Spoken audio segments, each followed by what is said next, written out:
couple of rough-looking guys hop on a bus and head straight for an older black man, throwing rude comments and telling him to get up from his seat. "Move it, old man. Are you deaf?" they mock. But the elderly guy isn't having it. He smacks one of them right across the face. That just makes them madder, and they go to attack him. Just as things are about to escalate, a man with a beard steps in, gets between them, and tells them off. He then calmly sits at the front of the bus.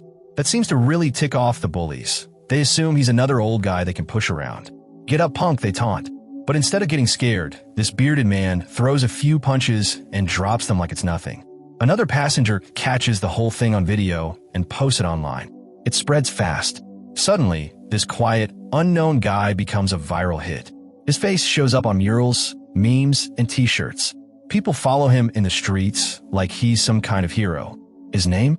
Frank, a Vietnam vet who honestly didn't even know what going viral meant. For years, Frank had been just living his quiet life, unaware the internet would make him famous. Frank had grown up on a farm in California, doing chores and living a simple life. He wasn't rich, but he appreciated the little things. He had a girlfriend named Lindsay, and the two of them dreamed of building a life together.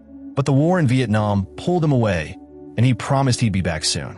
That promise stretched into 7 years, including a brutal year where he was captured and tortured. He somehow made it through and was sent home due to injuries.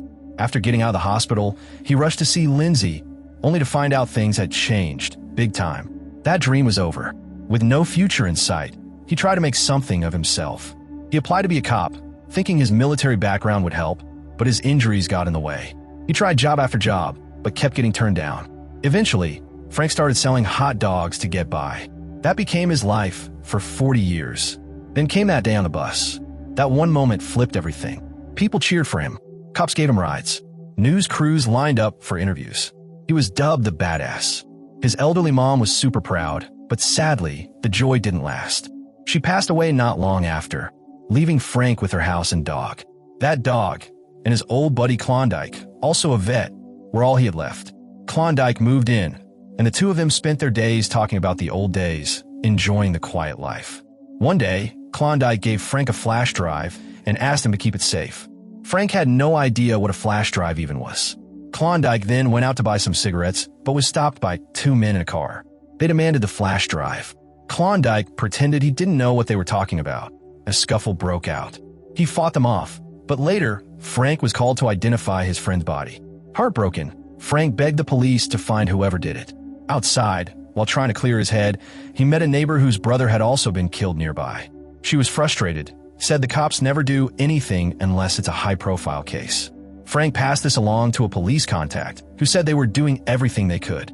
But soon, Frank saw a news story about a white boy who was killed, and the suspect was caught the same day.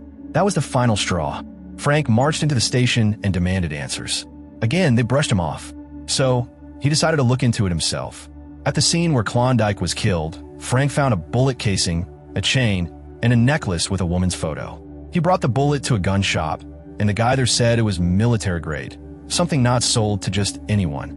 The shopkeeper also recognized the girl in the necklace, said she was married to a guy named Taryn who lived nearby. Frank visited the house and met Taryn's tired-looking wife, holding a baby. She said her husband hadn't been home in weeks and that he was last seen at a basketball court. So Frank went looking for him there. The people at the court didn't want to talk, but after Frank got persuasive, they pointed him towards someone named Ronaldo who might know more.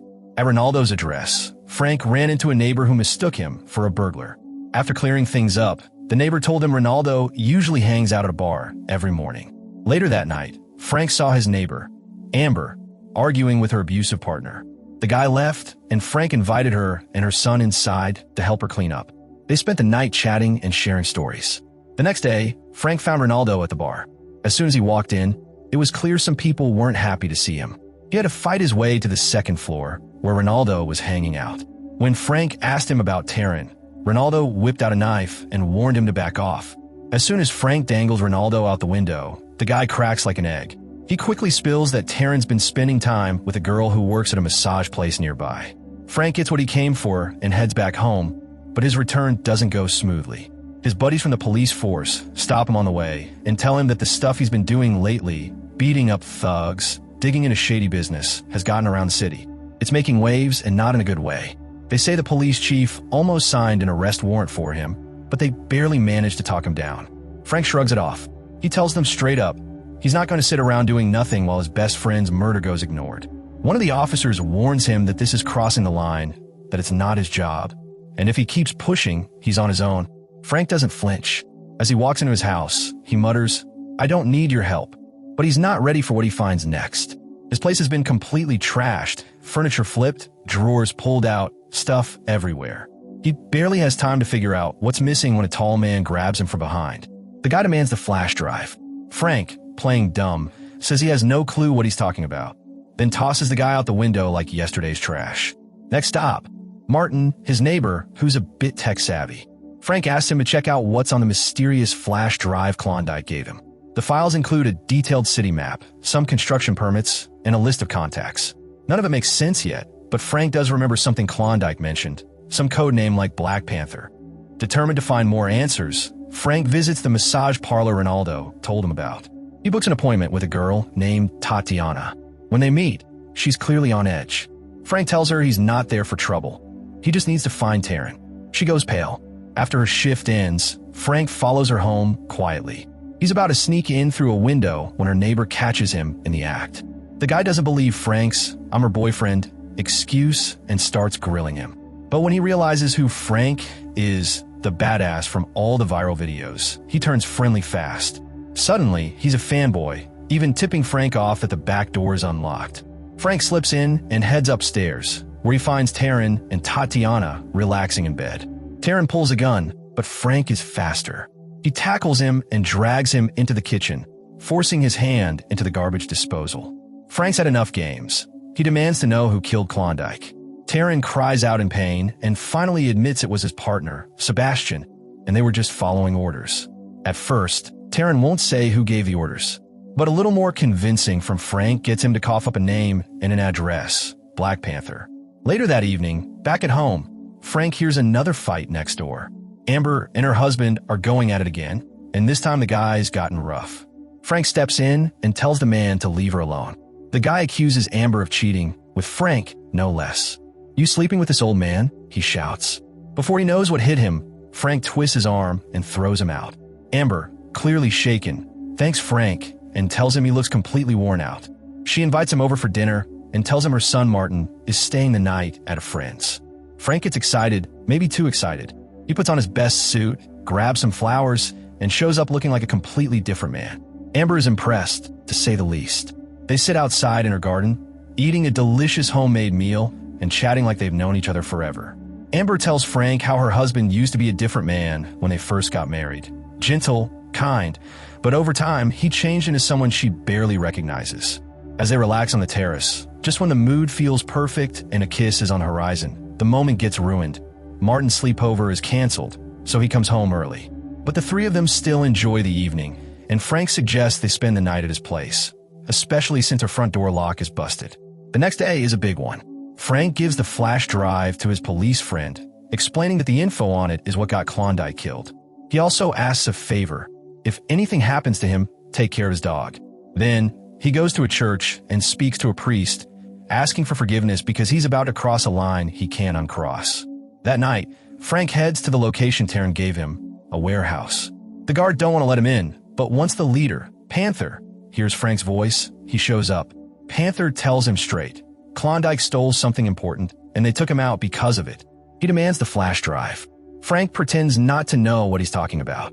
So they tie him up and strap him to an electric chair. But Frank's been through worse. Torture doesn't scare him anymore. He holds his ground, even as Panther loses patience. Before leaving, Panther says he's going to visit someone waiting at Frank's house, Amber. But Frank isn't clueless. He's got a matchstick in his pocket and sets off an explosion, breaking free. He fights Panther one-on-one, but gets injured in the process. Panther escapes and hijacks a bus, speeding off. Frank steals another bus, with help from the driver, who recognizes him, and gives chase. Their buses crash, Panther into a train, Frank flips over, but both somehow survive. As Frank limps after him, the old skinhead punks from the bus spot him. They want payback and think this is their moment. They even plan to record a video to make themselves look tough. Bad call. Frank takes care of them fast. Meanwhile, Panther shows up at Amber's house, knife in hand. But before he can lay a finger on her, Frank kicks in the door and hurls him against a wall. Their final fight spills out into the street. Just as Panther is about to finish Frank off, Amber jumps on his back, buying Frank enough time to recover and land the final blow. Neighbors gather, clapping and cheering. Amber hugs Frank and says she'll patch him up, just like he once helped her. The next day, the local news runs a story. Frank, the badass, didn't just fight street thugs. He exposed a major corruption scandal involving the mayor and one of the most dangerous criminal networks around. Frank is made an honorary police officer for his bravery. And from that point on, he, Amber, and little Martin finally start living the peaceful life they all deserved. Thanks for hanging out. Don't forget to subscribe for more awesome breakdowns.